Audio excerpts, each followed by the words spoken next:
Hello everybody and welcome. In this video I'm going to show you how to fix when earbuds don't respond or respond slowly to touch controls.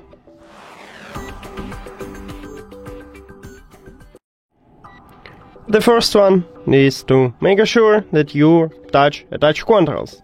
Touch controls located at the back side of the earbuds. Right here at the top we have SoundBits logo, and this actually a touch areas, so you need to press on it, or double press, or triple press, or press and hold.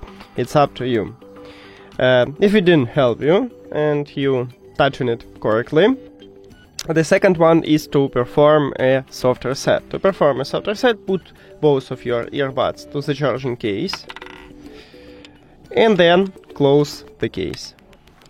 Now your earbuds are disconnected from your phone, and then you open the charging case and your earbuds will reconnect to your phone. Then check, maybe it fixes your problem. If it doesn't, also what I recommended to do is to open SoundBits application, and if you add your earbuds to the application, you will see the same menu as I have right here.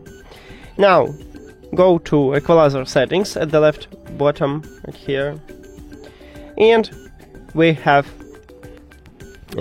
line disable all functions. So if it enable, if it have a colorful background, it means that it's enabled. You need to disable it. And now test it, maybe it fix your problem. That's it. Thank you for watching this video. If you found it helpful, please consider subscribing to the channel and leave the like on the video. See you later.